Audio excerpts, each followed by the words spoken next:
guys do? That'd be great. I wanted to welcome everyone to the June 14th meeting. I'd like to call the meeting to order, and please stand for the Pledge of Allegiance. I pledge allegiance to the flag of the United States of America and to the republic for which it stands, one nation, under God, indivisible, with liberty and justice for all. I want to thank you all for coming. Please sign in and turn off your cell phones if they're on, please. We have a July audit of claims meeting. It'll be held on the first Tuesday, not the first Monday. The first Monday is a holiday. It'll be the first Tuesday, July 5th at 5:30 p.m. Executive session may occur this evening if deemed necessary. Nancy, you have a letter of correspondence you'd like to read, please? Dear Nancy, as Art mentioned to you, he's so pleased by the work done by Scott Gaffney and his team at our old ski hut, as I am. Art has angled for this for several years. Being the sweet bulldozer that he is, he now feels more than successful. That ski hut holds special memories in town history. We are also impressed upon annually to our beautiful cared-for hometown and Art's favorite youth vacation place. Scott Gaffney and his team have done a wonderful job in the ski hut and many other town needs, as has Casey's Crowfoot Guys and Casey himself. We want them all to know this. All the town workers are special folks to us. Friendly sanitation pickup guys, our police, volunteer firefighters, EMT volunteers, you and the town office folks. Please let them know that they make us feel safe and cared for. Sincerely, Connie and Art Milligan. P.S. We're also happy to see those flower boxes going. Art will happily keep the flower boxes going if needed, and we're delighted to see the town name and flowers back in the pond again. Thank you again, Connie. That's just a little thank you, that's all. Very nice. We have the wastewater treatment plant roof bid. The board advertised to receive bids for the new EPDM roof system on one half of the building above the office space at the wastewater treatment plant. Bids were due to the town clerk on or before June 13th.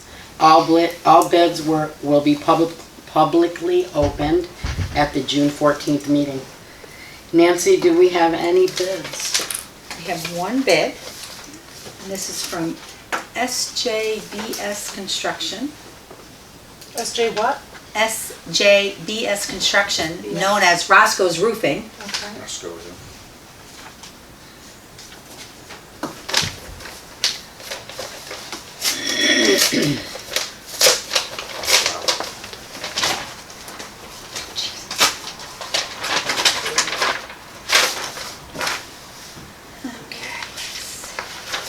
Here we go.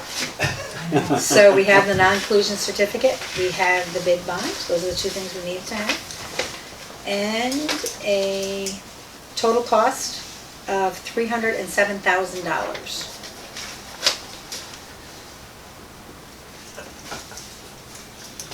Even? Even. Wow. Do I have a motion to accept the bid? I would make the motion to accept that bid. Second. Any discussion on that? I think that falls within the money we had set aside, right? Correct. Yes. For it, so needs to be done. Yeah, it's been a leaky roof for a while now. Nancy, you want to do a roll call vote, please? Sure. Councilman Greco? Aye.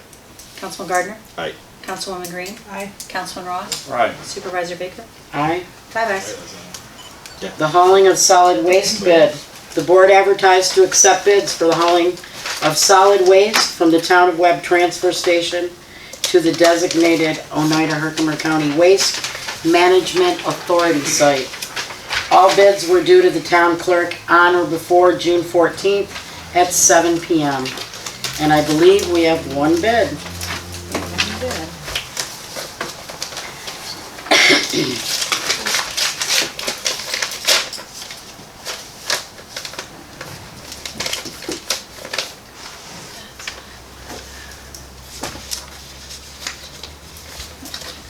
So we have one bid from Rauscher Brothers, who are our haulers right now.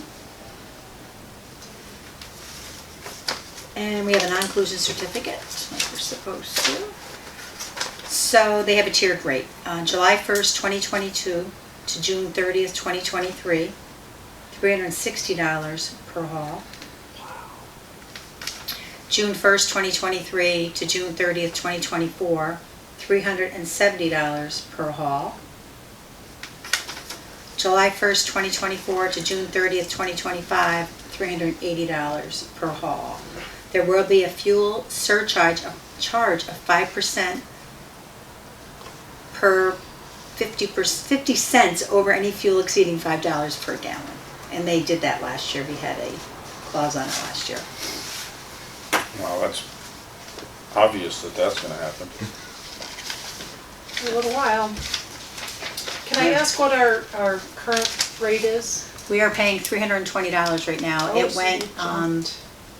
it went 300, 310, and 320. So right now we're paying 320, and like I said, they had the 5% per 50 cents over any fuel last year. Last year they did $4 a gallon. This year they're doing $5. And have we ever had any other companies bid on this? Yeah, I sent it out to several companies.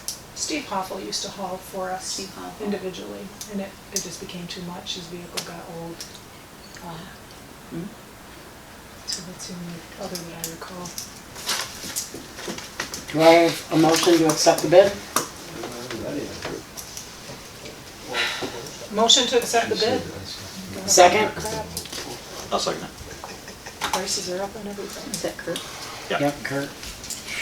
Discussion other than what we just had? Everything's up. Roll call vote.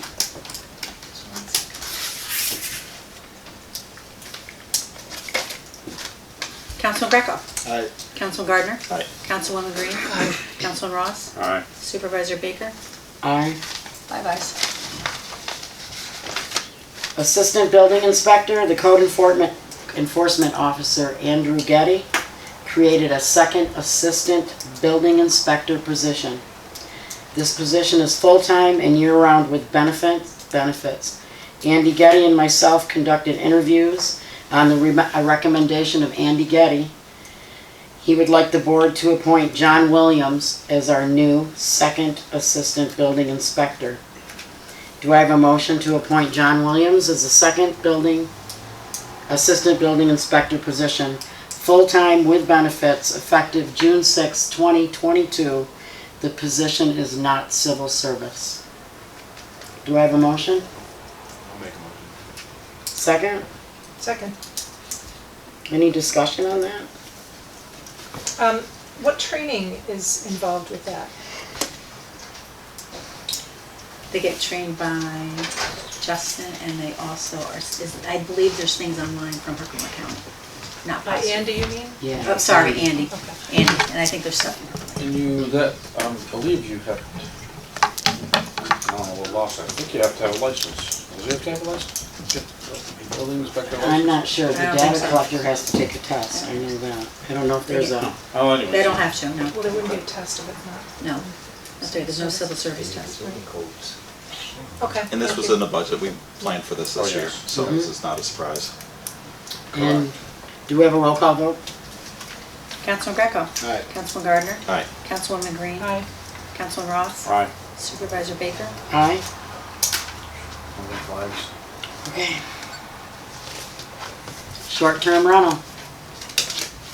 Whereas the town board wishes to consider adoption of proposed local law number blank of 2022, creating chapter 387 of the Town of Webb Code entitled Short-Term Residential Rental Laws, which would regulate short-term residential rentals in the Town of Webb. And whereas adoption of this legislation is authorized by New York Municipal Home Rule Law 10, and whereas Municipal Home Law 20 requires the town board to hold a public hearing prior to the adoption of any local law.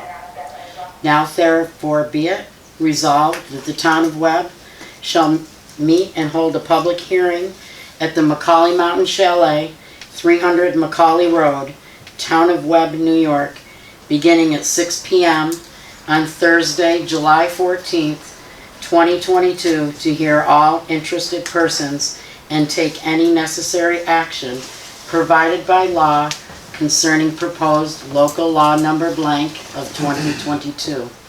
Creation of Chapter 387 of the Town of Webb Code, and be it further resolved that the town board further authorizes and directs the Town of Webb clerk to publish and post a notice of public hearing concerning proposed local law blank of 2022, creation of Chapter 387 of the Town of Webb Code in the manner provided by law, and to make a copy of the proposed local law available for public inspection in the town clerk's office following the adoption of this resolution and until the public hearing is closed.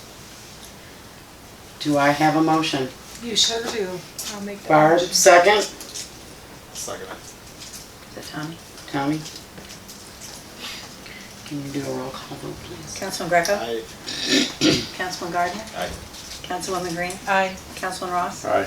Supervisor Baker? Aye. Repealing local law number 1 of 2002. A local law to establish a personal watercraft and specialty prop craft regulation zone on that portion of the Fulton chain of lakes as lies within the town of Webb. The board is given a presentation on why the current law is outdated and should be repealed or at the very least amended. After some consideration, the following resolution is being considered.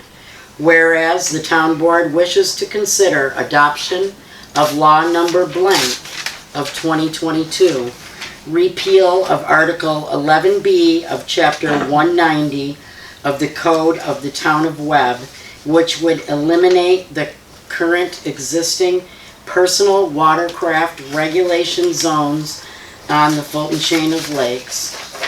And whereas the adoption of this legislation is authorized by New York Municipal Home Rule Law 10. And whereas Municipal Home Law 20 requires the town board to hold a public hearing prior to the adoption of any local law. Resolved that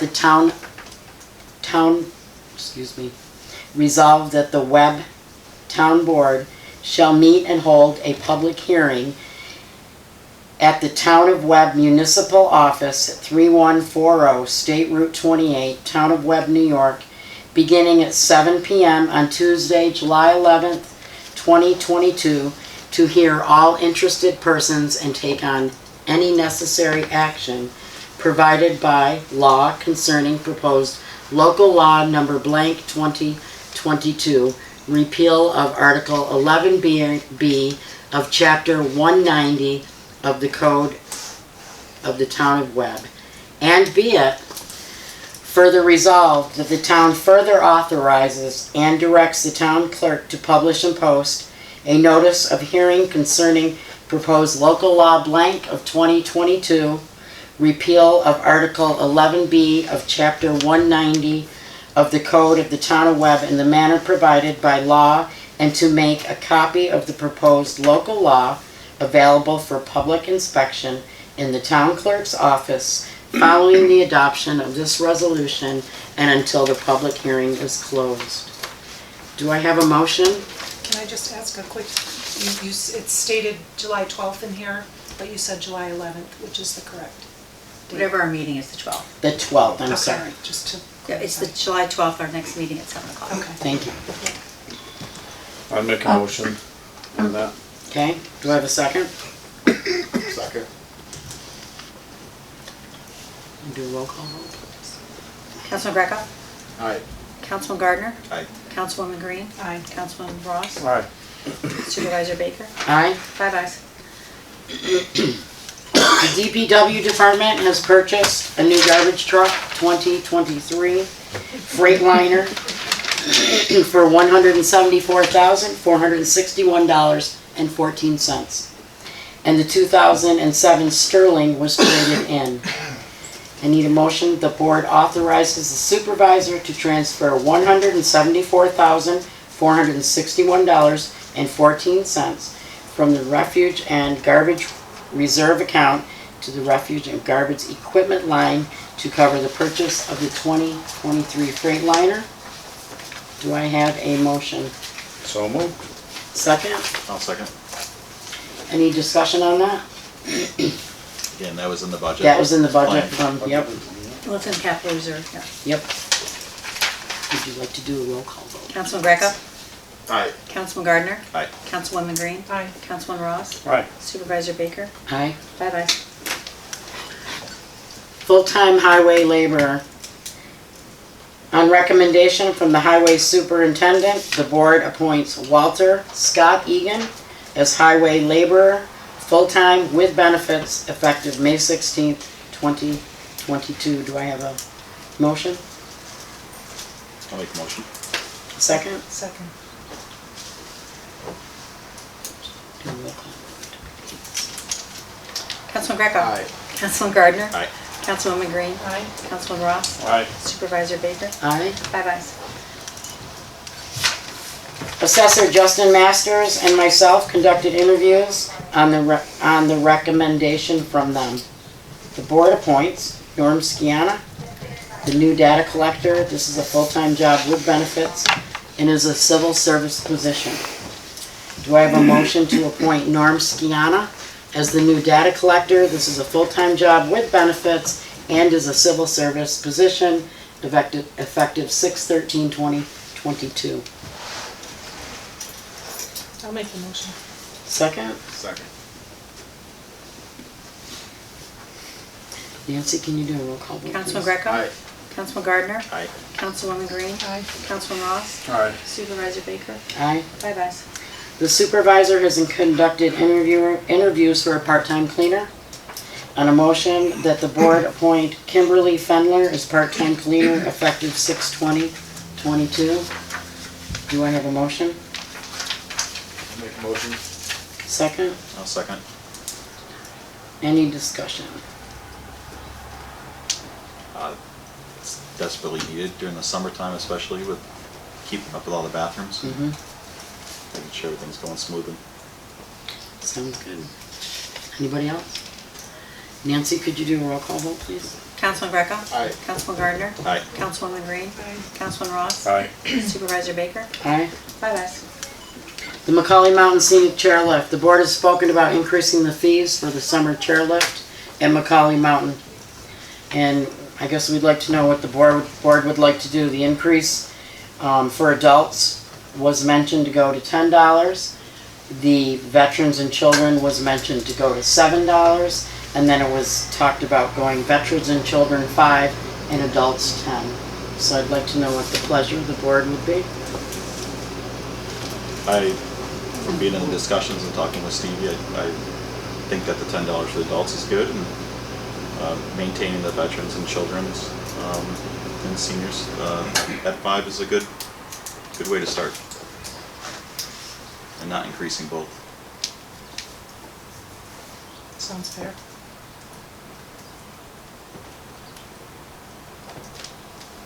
Anybody else? Should it state and seniors on this, just for, Sure. You want veterans, children, and seniors? Yeah. At the, well, is that 5? Yeah. what determines senior? I don't know what the terminology is on the website, but And it's 65. I don't know. I got called a senior the other day. I don't know. Can I sneak in under the radar? I know. You should be specific, so you want, It should be specific, so you yeah. want 65 and If older, it's already- 60 and older? I don't know what it is now.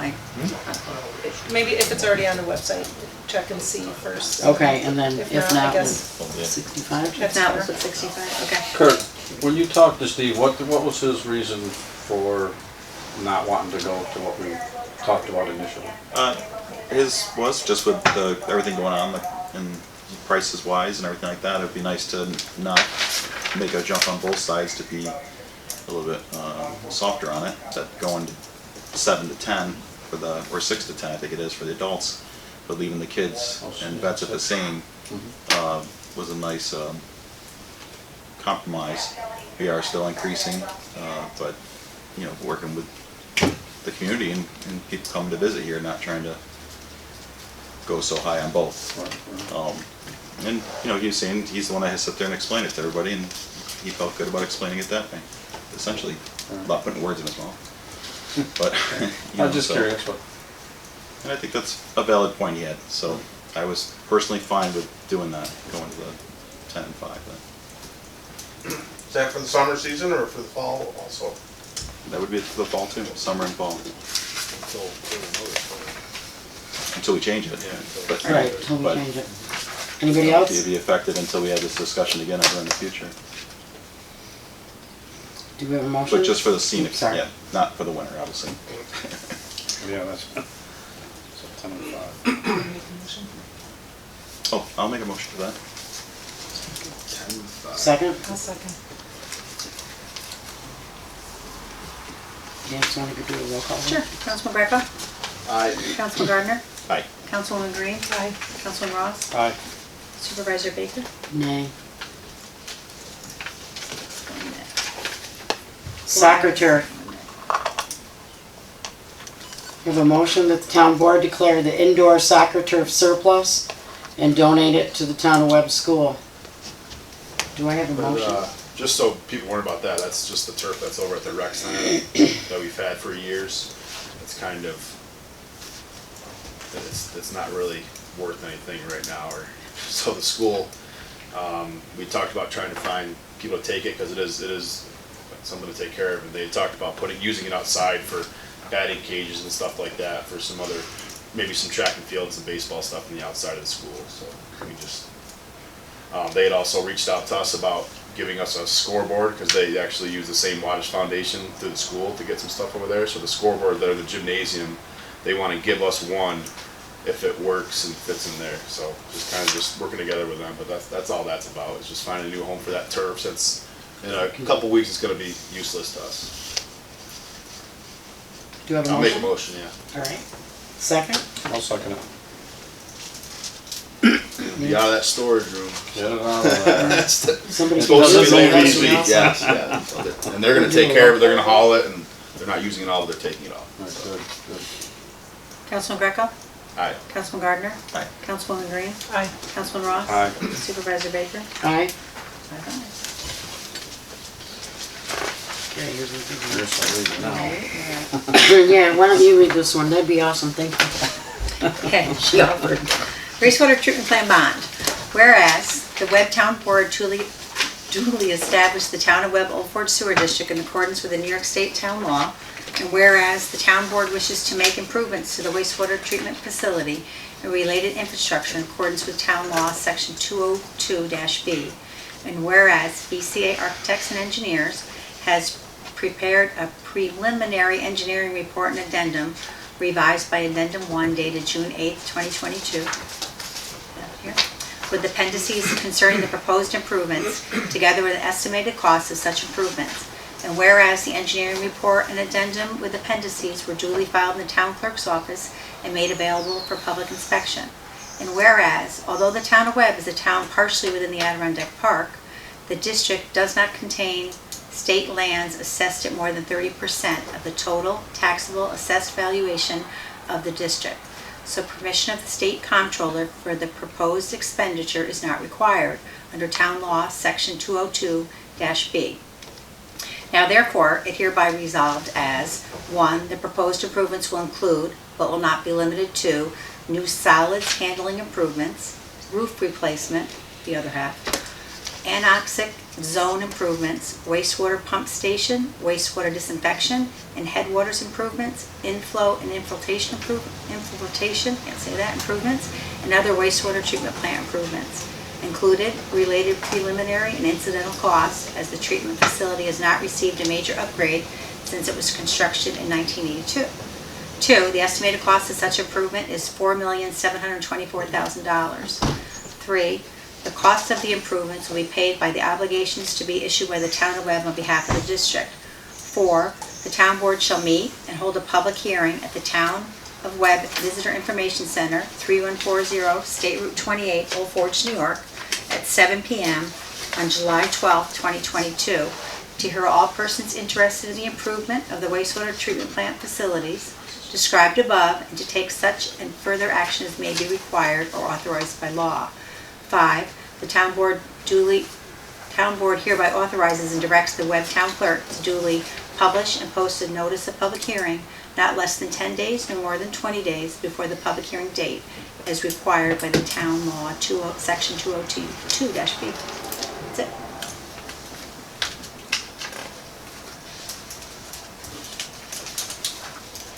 I'll make a motion to, Okay, do we have a second? I'll second. Go ahead, Kurt. Kurt? So just so everybody knows, the disinfection is something that we have to do. It's a required, it's mandatory, state makes us do, so. Once we had to do that, we started talking about all the other little things that would help that system work better, so. This is what it ended up. and we are pursuing funding. Right. Correct.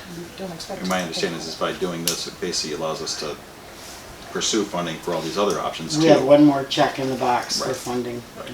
One more step closer. And there's a lot of funding happening, so. So do I have a motion? Or- Roll call vote then, sorry. Councilman Greco? Aye. Councilman Gardner? Aye. Councilwoman Green? Aye. Councilman Ross? Aye. Supervisor Baker? Aye. 5 ayes.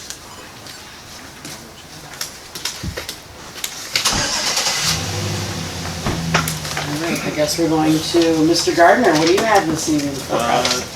Speaking of Macaulay Mountain, there will be a change with the scenic chairlift. We will be accepting credit cards up there now in the summer and fall time. In the past years, it's been cash only. So now there will be a credit card option that's being put in over there. We didn't have internet before, so it was difficult to do it, but we've got it worked out now to be able to do that. Hopefully that goes smoothly. The mountain bike grants, still working with the state to get everything cleared. The funds haven't been, basically they're still waiting a little bit. So it sounds more like end of summer before we can really put anything out to bid or move forwards with that. So, and then lastly, the dog park. Dog park should be starting to get installed here really soon. They were going to do it last Friday, but something came up, and so hopefully any day now they'll be putting the fencing up and moving forwards with the dog park project. Cool.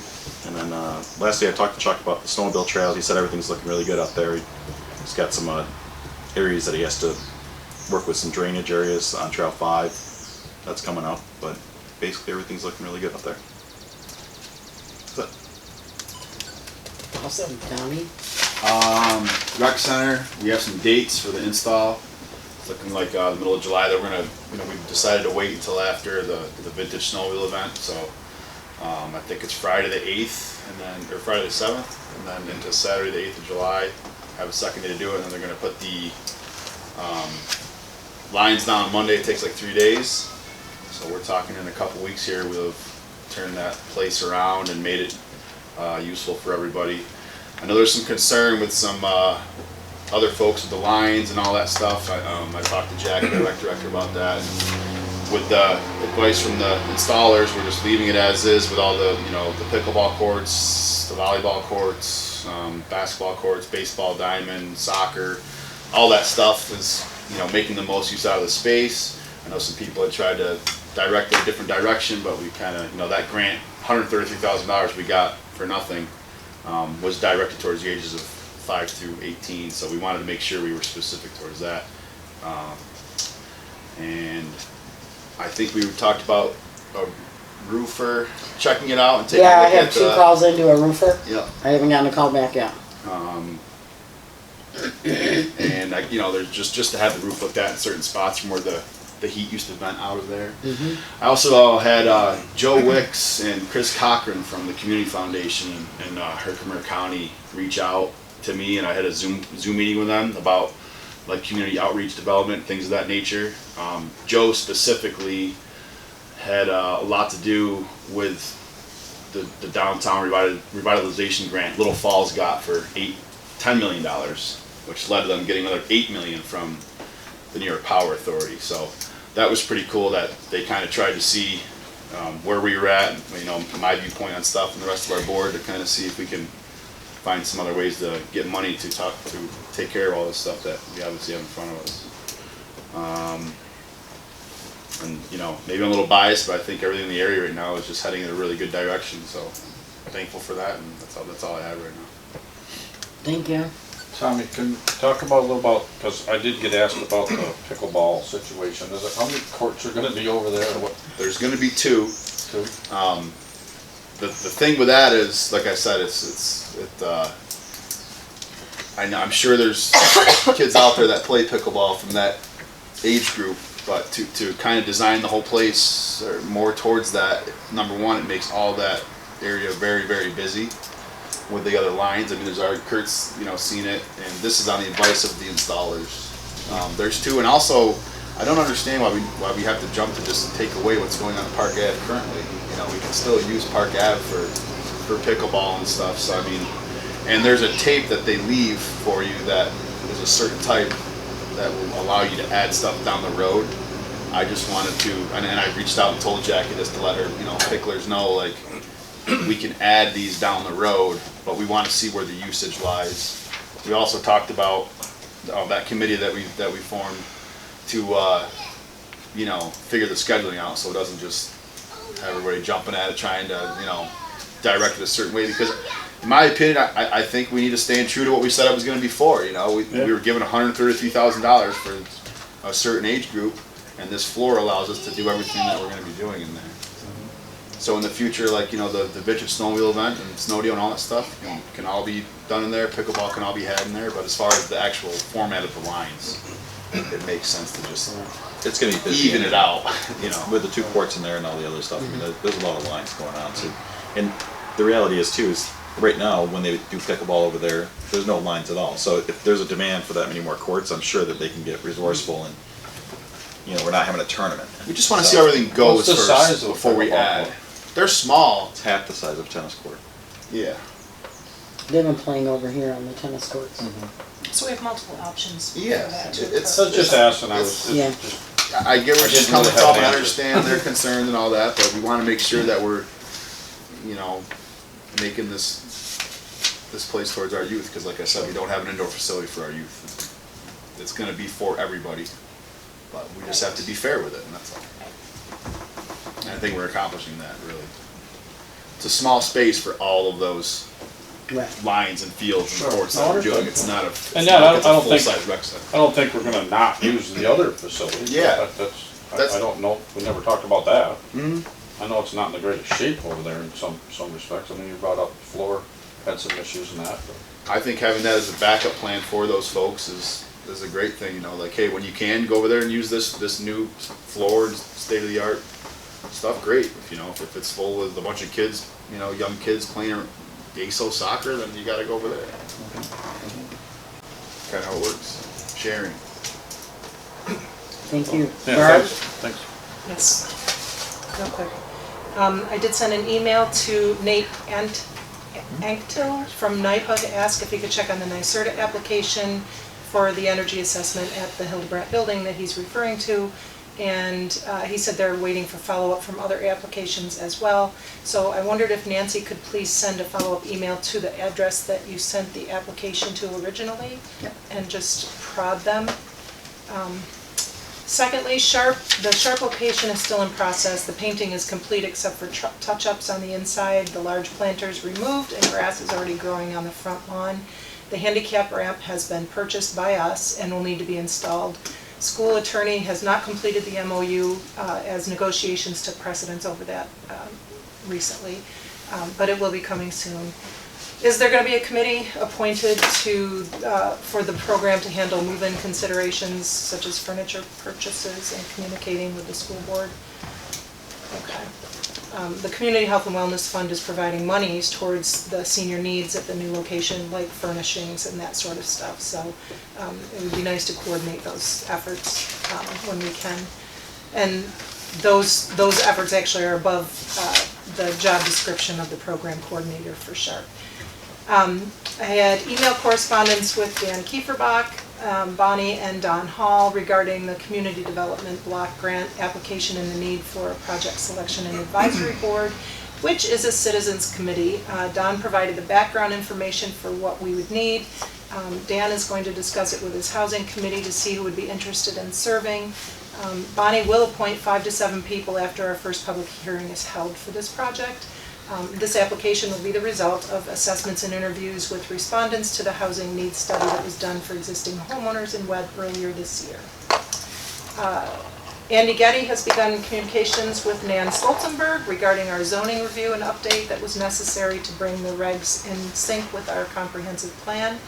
I expect a revised contract for payment from the one that expired during COVID from her. Now that we've picked back up again, I don't think anybody's talked about money with her yet. A couple of questions that I have for other subjects. Are the streetlights all in yet? No. No. Okay, when they are, I've heard some complaints already about how bright they are. So I think we should ask residents to give us some input because if we don't want them lit up like the great outdoors. So what I'm in the understanding is daytime. if we put it 80%, that the life of the light is the best at 80%. So I don't know what they're at right now, but I'll ask. Okay, but I don't want to offend people by, making them so bright. We were told that they could be turned down, so if they can be, I think they told us they were gonna put them at 80% to start with. Did they, Kurt? that's Yeah, what they I'm had just not said. sure if Sure they're it actually come through and set them all, or if they do it all. Oh, when that it's- could So happen. there will be a, Just the when install. they're all installed, there will be a meeting where they teach us how to basically use the app Turn on our it phone to control. Where are they put in already? Down in Thandera, Bandera and Bandera. Lower on 28. Forge, I saw some. Yeah. There's one by my folks, it's way brighter, but they like it. Yeah, some people do and some people don't. But anyway, I think we should communicate with people. All that riffraff out there, keep it. Are the EV stations completed yet? No, Okay. Do we know when they'll be ready? they've been working on, Okay. I thought they were going to Eagle Bay, but I haven't been up there, so. I saw the startings of stuff up there. Yes, they were digging, because I went up to see if Dig New York had been there. and Yeah. It was all marked off. Yeah, So we were all set on that. okay, Nope, just curious. no, I'll bring it back to you. Okay. Oh, just the internet on North Street and whatnot like that, but the people had question about that. For the farmer's market? No, but there's, if you see white flags going up and down Yeah. North Street, and on the trail system, that's the high-speed fiber optic internet line that's gonna be getting run soon, so I know there was questions of that, of what that flagging was for. There's high-speed internet being run out there, and I believe over to Rondex, so, cause I saw some flags heading that way, so Yes. that's what that's about. What? Or do you have anything else? Okay, Mike? Keep y'all in know. Just a couple quick things. First of all the things that we got going on, I'm pretty much excited about this wastewater treatment plant, all that stuff, it's awesome. Finally, we're getting some. But I did want to ask about the deep water dock out there. Have we said no to that, or what are we doing with that? So the deep water dock is going to be stationed where it is right now. We're not gonna have a deep water dock for the summer. We're gonna see how it works this way. Where is it? It's stationed on the other On the side other over side there of on the the H shore. dock, on the other side of the H dock. Okay. It causes for 5 lifeguards to be on. The dock shifts every now and again, and then they have to close down everything, go out and refix it so it doesn't move again. So we thought we'd try it without it. So there are some options to secure it if we need to, but that's, I understand what's going on, so Yep. let that one rest. I guess I should probably bring up, Tommy kind of touched on it, but this vintage snowmobile show that's gonna be going on the 24th. It's a very large event. There's gonna be a lot of parking problems. There's gonna be, North Street's gonna be interesting. I just hope everybody can just bear with it for the weekend and get through it. The farmer's market's gonna be there. I've already been working with them to make that work. Graduation is Friday night out at the airport, so that's gonna make things a little difficult. So you folks on North Street, just hang tight.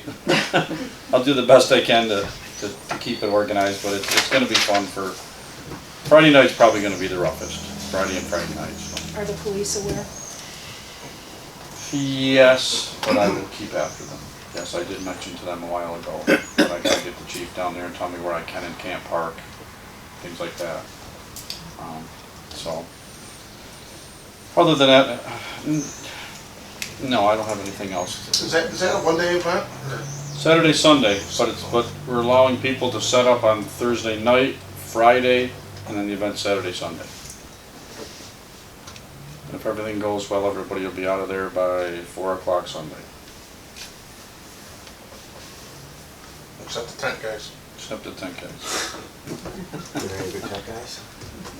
You know when are people supposed to be out of there for that? Just What do you mean out of there? like the Monday, Tuesday following it? I'm saying Sunday it'll be You said everybody would be up. they'll be out by Sunday. gone, cleaned up and out of there. The tents probably won't be down Sunday, but the pavilion will be hopefully gone, done. So, thanks, Ronnie. Okay. That's it. I guess I've been working with the school about an officer at school because they've been having issues with security. So we're looking into possibly sharing an officer 9 months at the school, 3 months with the town of Webb. We don't know how that's going to work yet. It's an intermunicipal agreement that we're working with the lawyer with, but I just thought everybody should know that we are looking into what's going on at the school and their security, because it has been an issue. I've met with the garden club, and we've been in Point Park, and we've been looking around at stuff that needs a facelift. So you're going to see some facelifting going on over there. There's some money left from their grant that they want to spend, so we're going to put it into some carvings. We'll put some carvings of some Adirondack things in the park and try to get rid of stuff that we have to maintain more, because that's not working out real well for us. I did look into the roofers, and I think that's it. Street lights are coming on quick. Over here we have, insurance is going up Shocking. tremendously, so everybody get ready for that. And I think that's all I have right now. Nancy. I have two things. I need a resolution to give a raffle license to the Arts Guild for their September 2022 raffle. So I do need a resolution for that. I'll make a motion that we allow them to have a wrap. Second. All in favor? Aye. Opposed? And then the second one, I don't need a resolution because we are doing it, just an FYI. I'm assuming we are allowing 4th of July fireworks this year. We have a permit we have to sign. We have the proper insurance and everything, but we are having fireworks on the 4th Yeah. at dark. yeah. At dark. At dark. I'm assuming we were, I just wanted to check. That is all I have, those two things. Okay, now I'd like to take this time to present Mr. Bob Calley Jr. to talk to us about the housing needs in the town of Webb. Thank you, Supervisor, I appreciate it. Thank you for coming. Just to give people, and I'm sorry if I turned my back on you, just to give people just a brief history of People First. And that's the organization that I serve as its executive director. We were created back in 1937 to create affordable housing opportunities within the community of Utica. And so we were one of the first housing authorities created in the country back in 1937. And our first units were built in 1939. Since that time, we have had over 1,300 units of public housing. And we've built several affordable projects in Utica. A couple of them were home ownership opportunities, a couple of them were rental opportunities.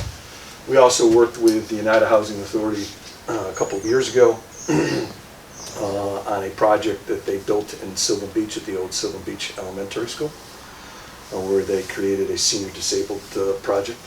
They were having difficulty getting all the necessary approvals from the state of New York. So based upon our experience, we became a co-applicant with the United Housing Authority for the project. Once we were able to secure all the approvals, we essentially had nothing to do with the project. We did it because, just like we feel here in the town of Webb, that there's a civic responsibility that we have to help neighboring communities address needs within the community, and so we played that role. And so we have some experience with regards to obviously affordable housing. We're well aware of the fact that there are certain misperceptions as it relates to what we have, what our intentions are, and what we've engaged in due diligence here in the town, and what we would like to see happen in the town. This is not a public housing opportunity. This is an opportunity to create affordable housing. And affordable housing is much different than public housing. It's really public housing on steroids, for lack of a better word. It's enhanced housing. And so when we saw in the Adirondack Express an article with regards to an acute need within this community for purposes of workforce housing, I reached out to the town supervisor and the town board and said, we'd love to talk to you about such an endeavor. And over the course of the last several months, we've had discussions as it pertains to what their perspective is, as it pertains to what the process is, as it pertains to what the merits are. Because there really are two components to this endeavor. One is the merits. And when you talk about merits, the question is there need? Is there need for workforce housing within this community? And I've heard loud and clear that the answer is yes, with a capital Y, a capital E, and a capital S, that there's an acute need within this community. And so I think from a merit standpoint, there is a need. We're not impressing upon the town nor its citizenry that there's a need. This is your community.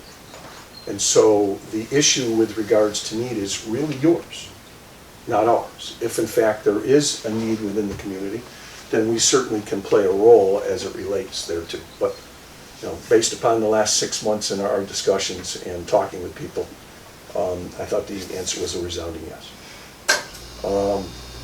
We understand that there's a stigma with regards to what we bring to the table.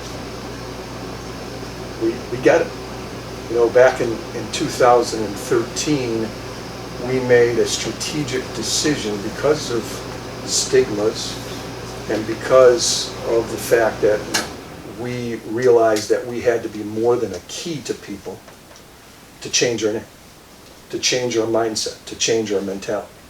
So we went from providing an individual with a key so that they could have clean, safe, and affordable housing to a focus upon the individuals that live there. So we went from a key to a people-centric approach. And so we adopted a quality of life mentality and philosophy that's predicated on exceptional communication, both internally and externally, interacting with the people that we serve as well as the community at large, and being visible. We believe our thought process is that if we do those three things, we will develop a rapport and a relationship with the people that we serve and the community at large. And when you create a rapport, you create trust and confidence. And if you have trust and confidence, ultimately, it will result in credibility and accountability. And over the course of the last 9 years, that's exactly what's happened. We have aged housing stock. As I told you, it dates back to the 1930s. We've had a lot of private developers come in and build brand new facilities. Ones that we truly can't compete with from an aesthetic standpoint, from an amenity standpoint, from an age standpoint. And a lot of people said to us that as a result thereof, we would see a tremendous drop and dip in not only our occupancy, but our retention levels, as well as our waiting lists. And to be honest with you, that hasn't occurred. And it's only not occurred for one reason. We treat people as not an account number. We treat people as a fellow human being. And that's not just our responsibility as an organization. Quite frankly, that's our duty as a human being. You shouldn't distinguish between what you do for a person based upon their socioeconomic status. And so I can probably say that today our occupancy rate is 99.6% as of last week. So we have over 1,300 units.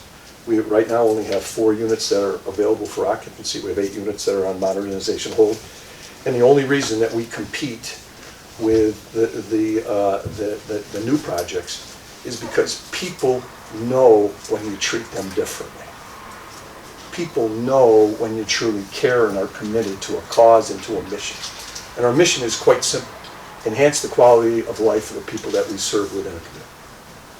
And we do that on an everyday basis. And that's the mindset and mentality that we bring to a project such as this. You know, my dad bought a camp here in 1977.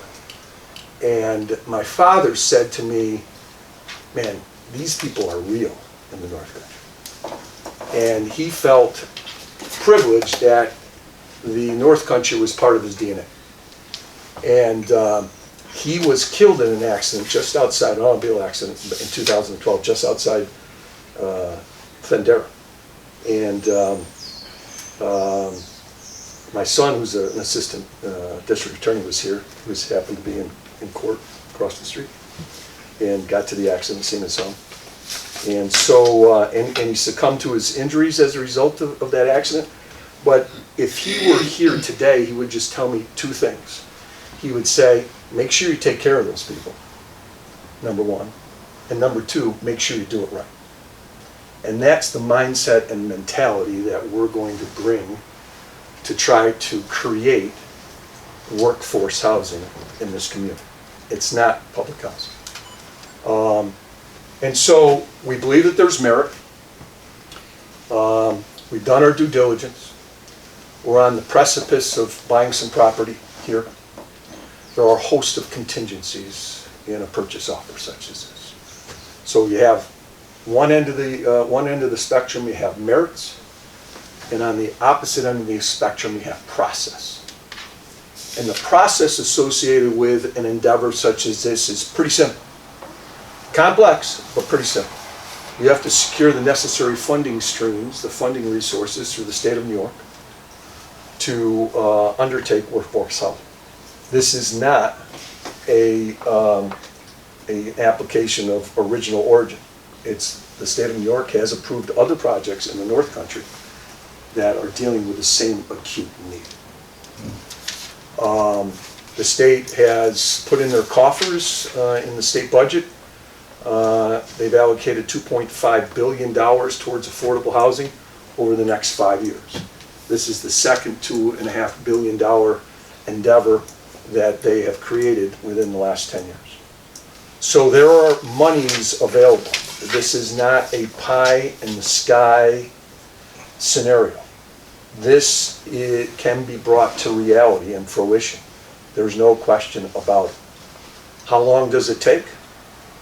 I would say it's a year project in terms of going through the necessary steps to be able to secure the funding for an endeavor such as this. But the one thing that the town board made explicitly clear to us, and we agree with it wholeheartedly, is that the process has to be fully transparent. And what does that mean? It means, number 1, there has to be a strong public awareness endeavor. And there has to be strong community engagement and input. And you want to hear all sides of the argument.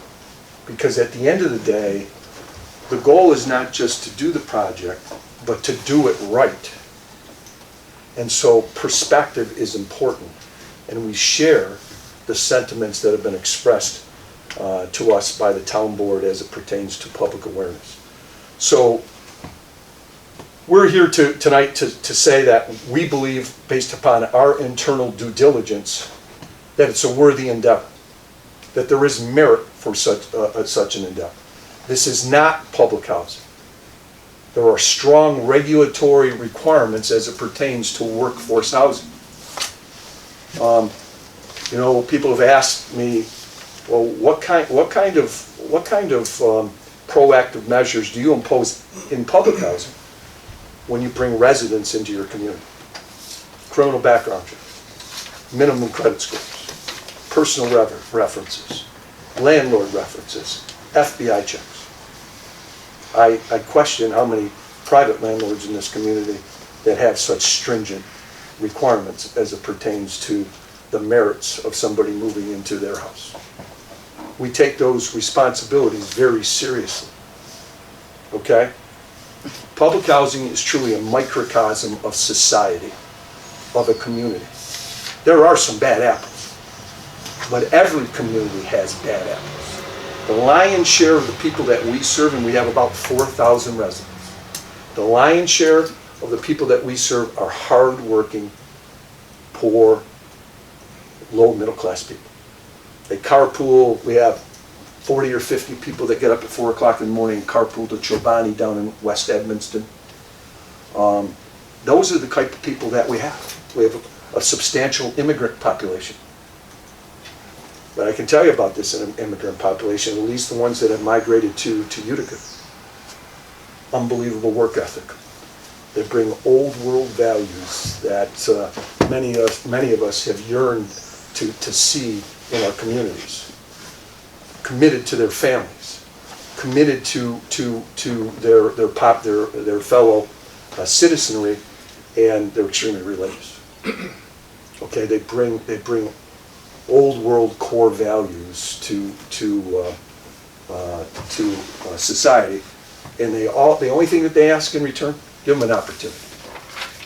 But that's not the segment that's going to be associated with this project.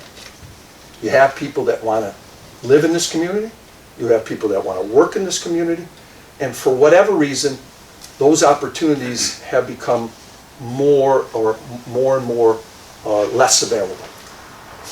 So when you have regulatory schemes, you have to prove that you've met the criteria, that you have workforce housing.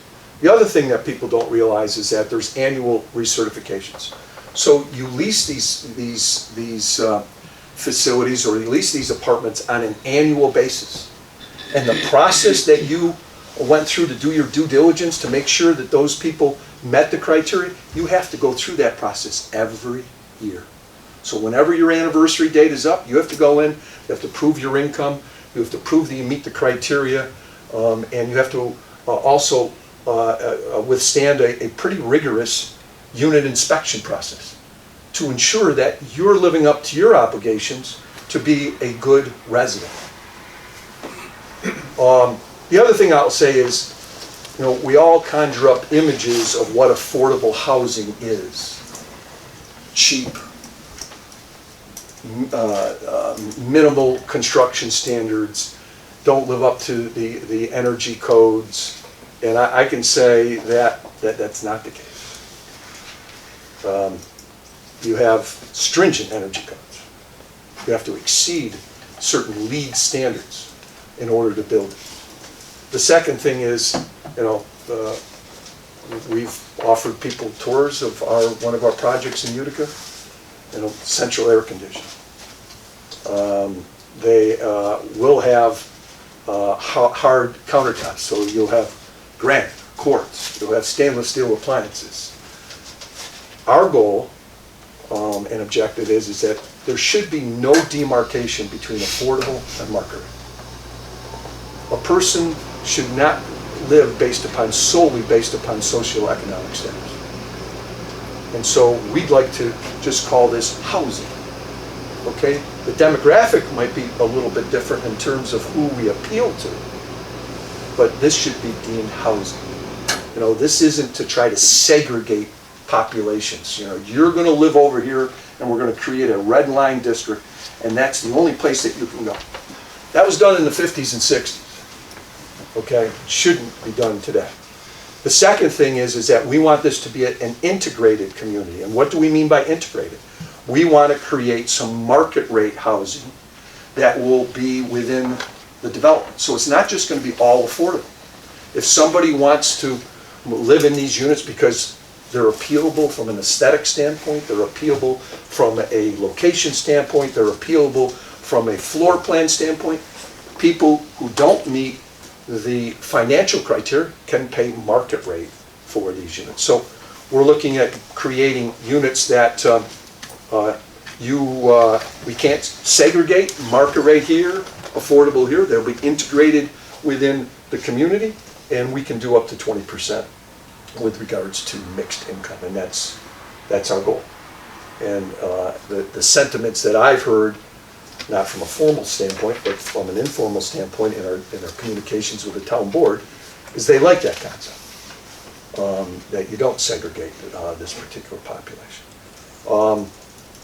The last thing will say is this, is that in order to do the right project, not only do you have to create public awareness, but you have to make the community feel as though they're a part of the process. So, from my standpoint, members of the town board and the community at large, will be invited to participate in the design of the sites, both from a architectural standpoint, an engineering standpoint, a site plan standpoint, and a floor plan standpoint. We view ourselves as your guests. And if in fact we're good guests, then we make sure the hosts are taken care of. And the community are the hosts of this project. And we're invited by you, and we take that responsibility extremely seriously. We will own this project. We will work collaboratively with the town board and the community to make sure it's done right, but we will own this. Thus, we will manage it. We will operate it. We will provide security for these units. And our goal and hope is not to transplant people from Utica, New York to Old Forge to serve as the managers or the site representatives for this engagement. Our goal is to hire people locally. I mean, if in fact we're doing workforce housing, then we should create a benefit to the people that live here. They will be employees of ours, but they will be residents, hopefully, if in fact we can find the right people, residents of the town or the North Country. So this is an exciting endeavor from our standpoint. A lot of work. Our goal is to see if in fact we can be in the ground in the summer or fall of 2023. There's, again, a lot of work that has to be done. Our objective is that tomorrow we're going to be presenting to the owner of the land that we have interest in a purchase offer. And then we're going to get to work. And the first part of that is we'll get some, and these things will occur concurrently, not just, they won't occur separately. We'll have to make some public presentations. We're willing to come up here and talk with as many constituents as possible. We want your feedback. It doesn't have to be positive. Okay? We've got thick skin, number one. And number two, it's healthy to have dialogue on both sides of the equation. And we will then also charge our architects to start putting together some preliminary concepts so that people can look at these renderings and see exactly what we're talking about from a visualization perspective. I think that's extremely important. And we'll put people on the design team to assist us in the community, both from a town board and community standpoint. So, we've done a lot of due diligence. We've had a lot of conversations. We've had some frank discussions with the town. This is not a town board project. This is not a town or web project. This is a private entity coming into the town of Webb, and we have to be treated just like any other housing applicant. We have to go through a process with the planning board. If in fact we need zoning board approvals, we have to go through the ZBA. If we're going to have to obviously seek authorizations and approvals through the APA. So there's a whole series of processes and steps that have to be undertaken. We're asking for no favors. We're not asking for anybody to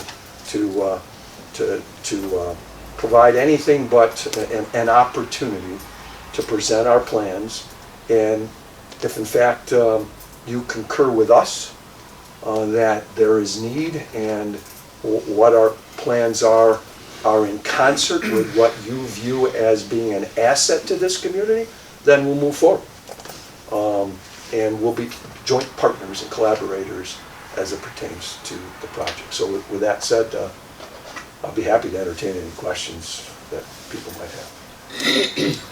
So I have a question for the Sure. town board, really, rather than you, Mr. Callie. And that is, I believe you were here when we talked about that parcel of land that the town had hoped to develop.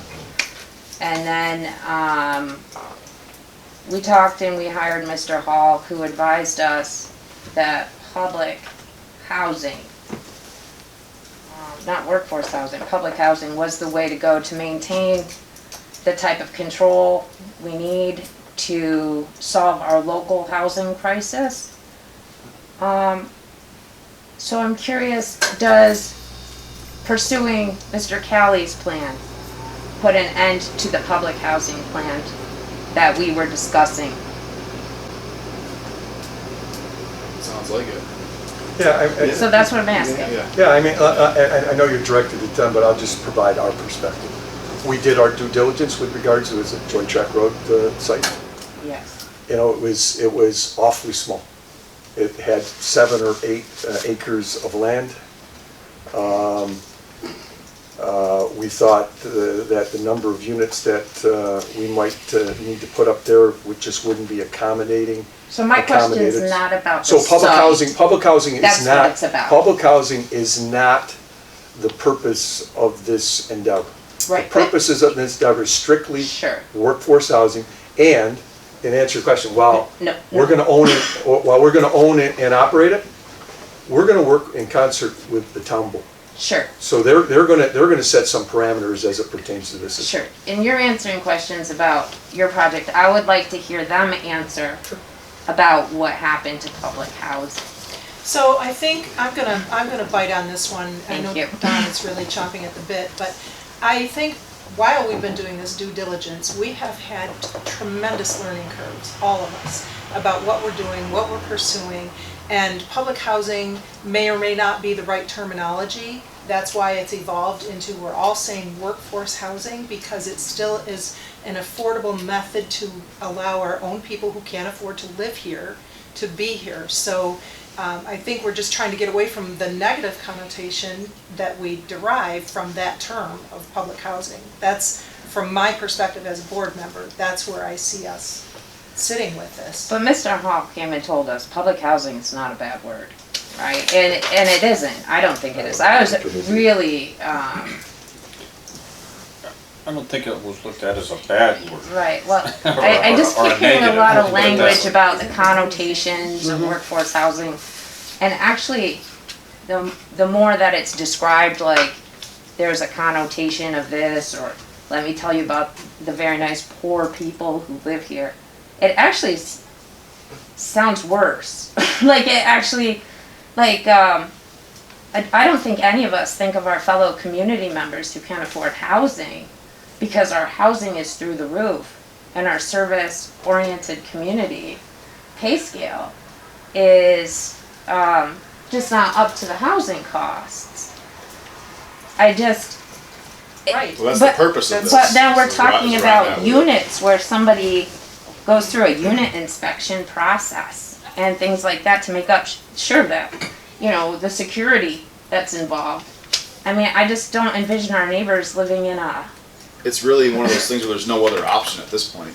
I mean, in my opinion, that's where I'm at with the whole thing. Because even if we were to sure up this Airbnb thing and lock up short-term rentals and such, it doesn't, people that live here that we need here, whether it's the lower middle class, are still not gonna be able to go out and reach out and buy those homes. I guess Meaning, my, like, the my own- last question would be, what made this a more desirable option than pursuing the public housing option? I don't see it being any different than I think we're what just, we've been talking about all along. Really? I just think it's the The terminology. terminology is really the key here.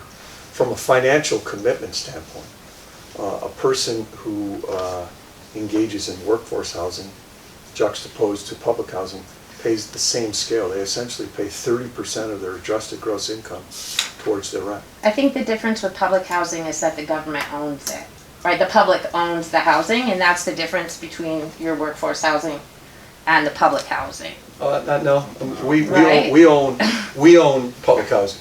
All of the 1,300 units are owned by the Utica Housing Authority. They're not owned, they're financed partially and subsidized through HUD, but they're not owned by the government. Okay. They're not owned by HUD. They're owned by public benefit corporations called housing authorities. And so while we have different terminology, the bottom line is that the rules and regulations are essentially the same between affordable and public housing. And the financial commitments that have to be paid by the residents are the same whether you call it public housing or affordable housing. And I respect the fact that you are not offended by the term public housing, neither am I. But some people in certain, well, maybe you didn't say that, but that's what I got from your comments. I don't. I'm not offended by public housing. Some people are, and so as a result of that, it's transformed itself to the point where they call it affordable housing. So public housing is a component of affordable housing. I think the workforce, the terminology has come from, because, in talking with us too, is I'm not There is talking a about plan. the spirit of it really, and I won't drag us through this anymore. I'll just clarify, and then I'll shut up and I'll do this offline. But I don't think I'm talking about the spirit of the language or the terminology. I think there's a difference that, was described to us as a community in one of these town board meetings between housing developed by outside entities and housing developed by our community. And that's really, I know people are trying to help me out here, and thank you for that.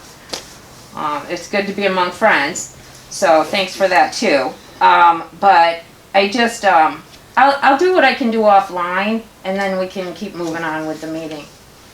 Thanks. Thanks, Andrew. thank you. May I just reframe? Promise it'll be 30 seconds. I was going to give a little bit of a history lesson tonight, just to back up a little bit. At the end result, the Herkimer County IDA retained my office to do that study. Part of the recommendations were to have the town of Webb form a housing authority.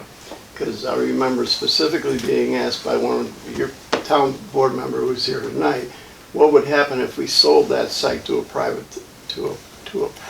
developer? And number one, you lose control. Number two, they'd eat you alive. Okay? People first won't do that. That's one. But I made a recommendation to the town to form a housing authority. Then met Bob Calley.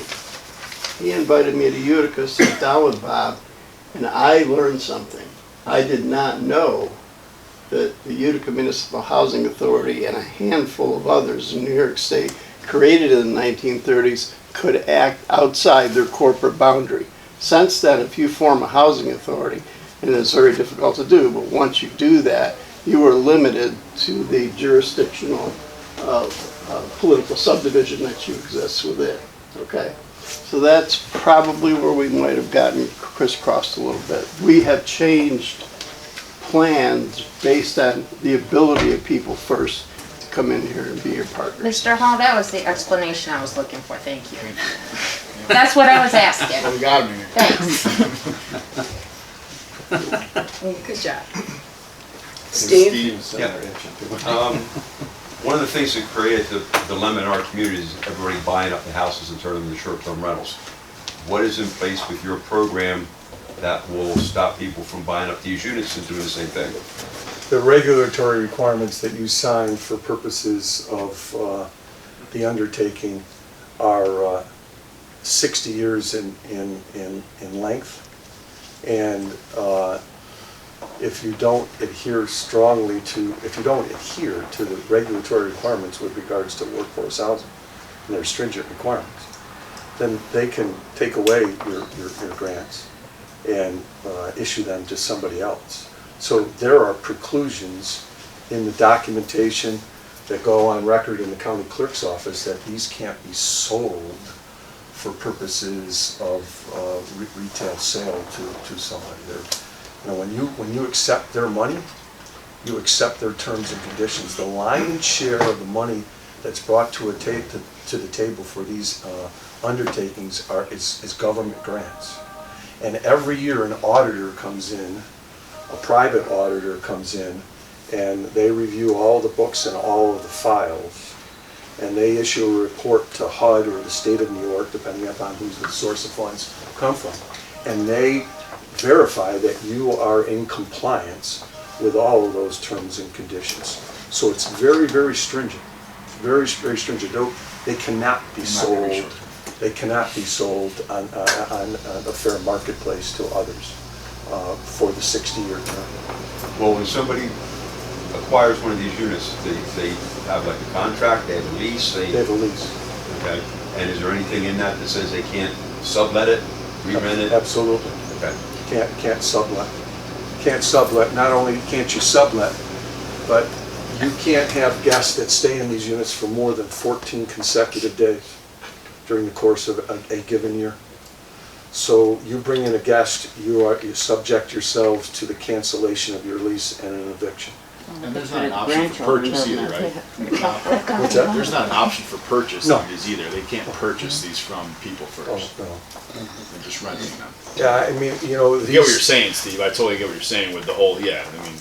Because people Yeah. will find an angle. For sure, and that's, and you can only stop that so much, you know, I mean, but with how they're running this thing and keeping an eye on the whole place, I mean, it would be really difficult to do. I'm sure somebody will get by with, No, they won't. you know, but I don't see. Not it happening. not without side. I can just tell you for the 2 low-income housing tax credit projects that we've done in the city of Dearborn, the auditors are extremely stringent. And so they make you dot each I and cross each T. Because I just hate to see, you know, people, these being built, and the next thing you know, somebody finds an angle how they can turn them into an Airbnb. It won't happen. It doesn't happen at Lakeside Terrace either. Nobody's gonna want an Airbnb, Steve. Oh, they're nice.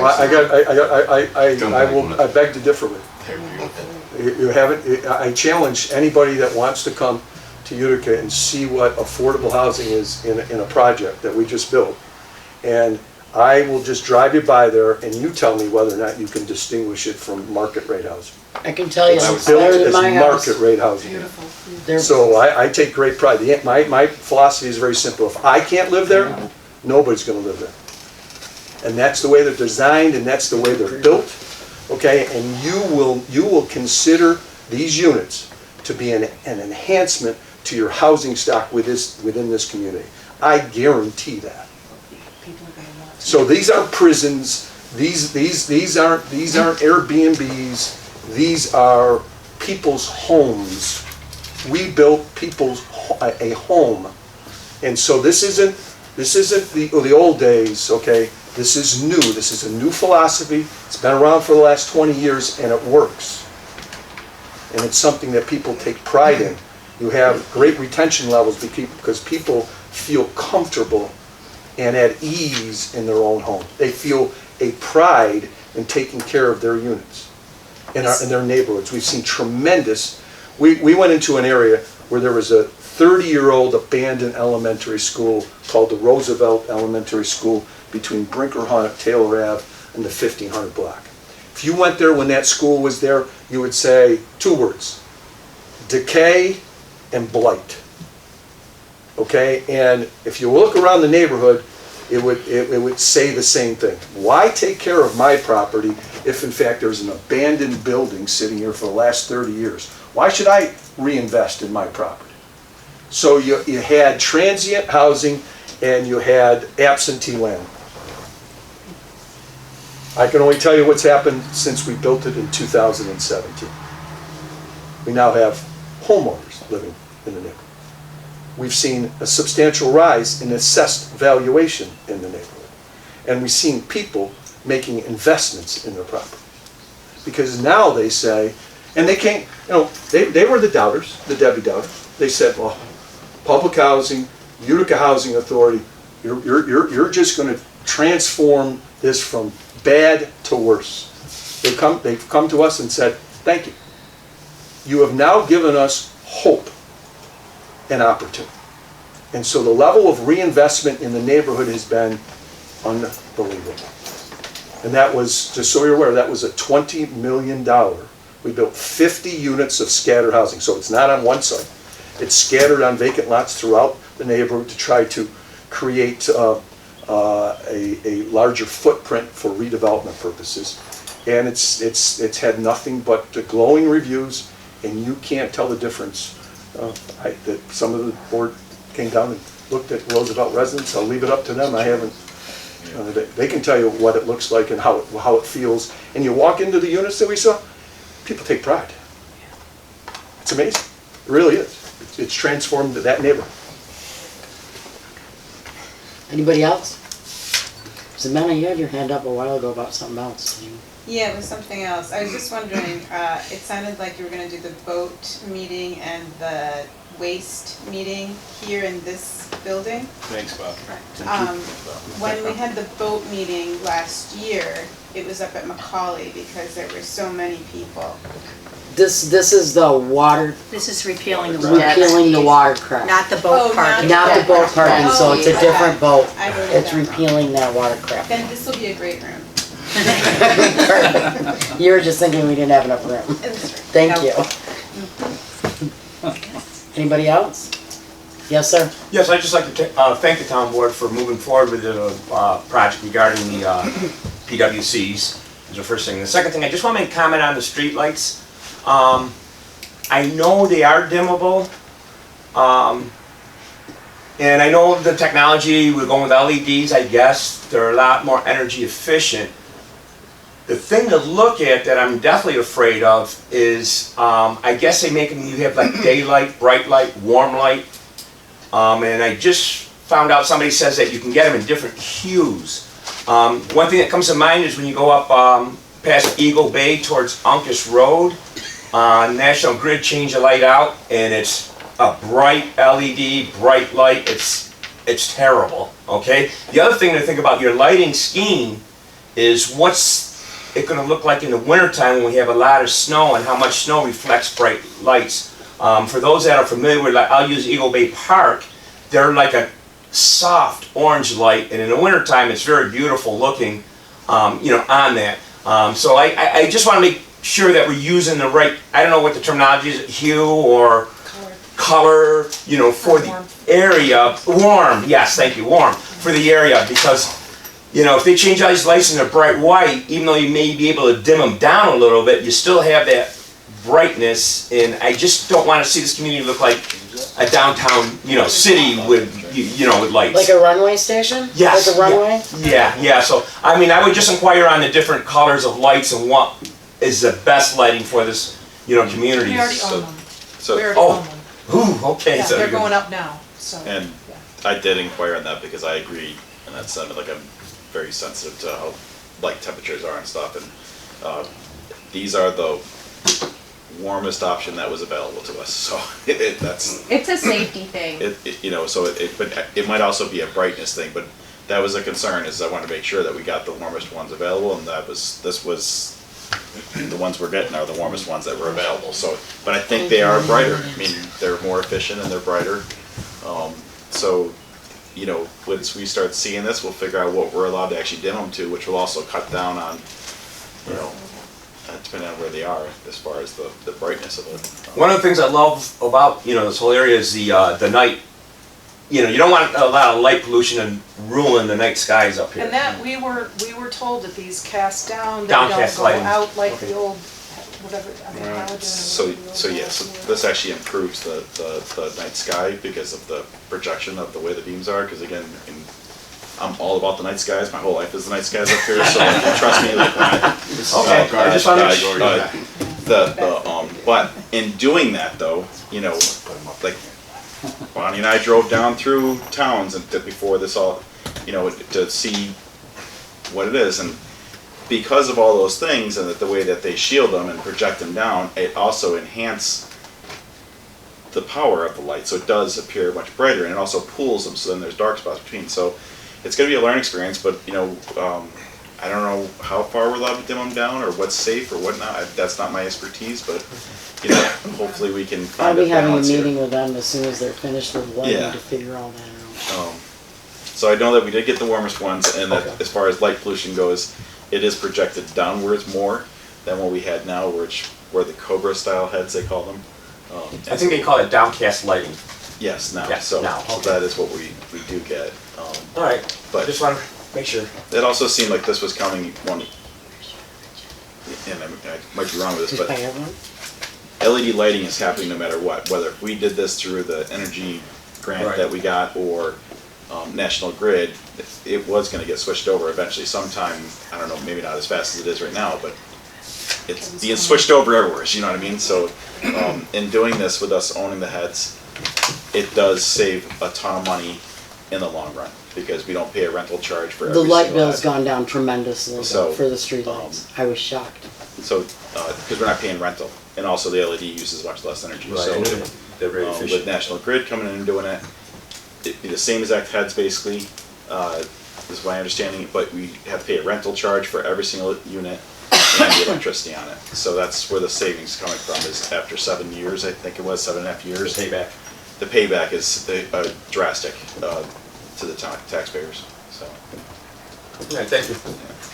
Anybody else? Yes, Steve? Okay, on the light thing, I had told Bonnie about this, when they put the new telephone pole up at the car wash, National Grid put up an LED, and as you said, they're directional, and traditionally on an intersection, they will put the light like on the side, instead of going up and down. Well, with the beam now, the big house at Mr. G's, it's daytime every day, at nighttime. So that light needs to be swung around. Okay. Internet, you said about going out. Yeah. Where are they going out? They're, so it's a private company that's running the line that got permission from the town to go across town property. The line is running from Hildebrand Center, up and down North Street, and then they're running, I can't figure out the path, but they figured out a path to go through the snowmobile trails, over to Rondax was the shortest beam. That when it comes to internet running lines, I guess if you attach them to the poles, the rental fee of having a power line or the internet attached to the poles is drastic. So they would rather run a further distance, is my understanding, which is gonna go through the trails, out the Rondex. Do you know? The town is not paying for the installation of this. This is a private Are they individual. going out past the pumping station to Trail 3, or are they going round pond? I think that they're gonna go through, it looks like they're gonna turn on Trail 3 there, is where I'm thinking that they're gonna go. So with that in mind, the trail camera I have out there right now, my internet connection goes from the base of McCully to the top of McCully, splitting it through another set of antennas, and like this time of the year I lose my signal because the trees are grown in so thick. Yeah. Is it possible to get an internet drop out Oh, yeah. there? Anything's possible. They'll tap in. That's why they're doing it. If you want to tap into it, we can tap into it. Like they're doing this to bring basically our understanding is that Frontier and Spectrum are not going to run to these areas. That's it. What we have is what we have. This company's come in and has taken on the need of providing high-speed internet with fiber optic to these areas, and so they're doing it on their own in hopes that all these different individuals will hook into it. The town is working on their internet. Right now, we do have a contract with them for all the town buildings are being provided, and they have been for the last 6 months or so with their high-speed internet, and it seems to be working great. You know what I mean? So they seem to have competitive pricing, and, you know, I can't speak for them, so, but we did find savings with us doing it, so we did sign over ourselves. So if you guys could discuss in between yous, you know, to get a drop out there would be great. I mean, because the cameras, in the wintertime, that camera gets 10,000 hits a day. You know, and it's very difficult to keep it going with what antiquated system that I'm using. Right, so once it gets all going, and we'll figure out what's gonna be the best way of powering different things that we have going on in the community, so. But the good news is that it does run right past it, 'cause I know there's a flag sitting right next to, there's a flag sitting next to your camera, so I mean, there's gonna be high-speed internet going past our center seat of the trails. Flagged all the way going up the road. Which seems crazy, but that's the way it works. Best for them. So, all right, next thing. I was talking to Bonnie there about the trash. Sort of seems like there's a run on trash, people bringing stuff up and trying to figure out a way to sort of rein it in. I think I came up with a really simple solution. Okay. Everybody gets their tax bills. When they get their tax bills, they get 2 decals that can be inconspicuously put on their vehicles, on the side of the tailgate, inside the trunk lid, so they don't have to plaster on the back of the car. So if you're a resident, you're paying taxes here, you go up to the transfer station, you open your trunk, you open your tailgate, there's a sticker. Or you put a... We have rentals. We have rentals all over the place. If you have a house here, you have trash pickup at your house, which is another option. For the people who have rentals that don't want to take responsibility for the trash and they make their renters deal with it, let them start buying label bags for their rental. And then when they go to the transfer station, they have a special bag, just like the city would have, that, yep, I'm a rental, I paid $1 for this bag for my rentals to get rid of. Real simple solution. Good idea. So if you're in a house and you have a trash bin out front, still get picked up free. If you want to take it up, you have a sticker in your car. You're renting your house to people and you make them take the trash, well then you have to buy some bags. You're charging 300 hours a day, you can pay for a bag. Thank you, Steve. Yeah, okay, I'm done. I haven't been here a while. That's all right, keep going. Heard scuttlebutt rumor, one of the town board members found a thing online that somebody found an ingenious way with it, they're making a campground at their private residence. And I would imagine that was going to be getting squished. It's been addressed. Now here's the question. On Memorial Day weekend, I had a gentleman renting a room at my motel because he informed me that all his rental properties were full. So he had to rent a motel room. So, and our zoning book says you can't have a campground in a residential neighborhood. And also in our zoning book it says you can't have a hotel or motel in a residential neighborhood. So if we have people that own multiple properties that they're renting clerkless motels, how's this going to get addressed? Because this isn't somebody renting their home to make extra tax dollars. This is people running businesses. One thing I wanted to bring up is exactly this, and we discussed it a little bit, was limiting permits. And I think we're going to have our lawyer Bingo. look into it. And that's my biggest thing, is I think people that are property owner occupied versus non-property owner occupied, there's a big difference. Some people that, you know, like some older folks that live here and then maybe, sail for the winter and they rent their house out to make it so they can live here, that's fine. But I have a problem with the 6, 7, 8, homes that are being rented out as Airbnbs, which I think is hitting that spot right there. Because, that whole limiting permits just squashes that. Lake Placid put a moratorium on. I found that Bar Harbor, Maine, they limited their houses at 8% of the houses could only be used for short-term rentals. So, I'm gonna interrupt this for a minute. We have a public hearing coming for short-term rentals. That is the place for this conversation. Okay. So the law will be in Nancy's office tomorrow, because you've I have it, some ready, if not, it's available at my office. Yeah, so it'll be in Nancy's office tomorrow to see what's in there, Okay. and then we can bitch. It's just, we've talked about this before. This is just not the proper forum, that's all. Right, well, the thing is, So I don't want you that guys to get into an impromptu. Like Tom was We just can't saying, talk. Yeah. the public with, hearing. with limiting permits, that's not part of the Well- short-term rental law unless it's in there and I don't know about it. It's informational for you guys. Correct. Public hearing for them, that's correct. We just listen. You got yelled at. Anybody else? Yes, sir? Just 30 seconds. Community Development Block Grant, there have been substantial changes. That's why we had a second webinar today. And I'm going to be on the phone with Nancy tomorrow with regard to community development online, but the new news is because of the changes, and there's some of them are documentation, the other two are substantial. NEPA, National Environmental Policy Act, and SECR, State Environmental Quality Review, I know you all know these. They have to be done up front this year, first time ever. So the deadline was pushed back to the fourth Friday in August as opposed to the fourth Friday in July. So I don't want to take, the gun doesn't come down from the head, but it gives us a little more breathing room for that public hearing in the selection of the committee. Okay, thank you. Thank you, Don. Do I have a motion to pay the audit of claims? So moved. Second. All in favor? All right. Do I have a motion to adjourn this meeting? I'll make a motion. All in favor? I mean, second? Second. Sorry, second, I got excited. All in favor, thank you. I was there.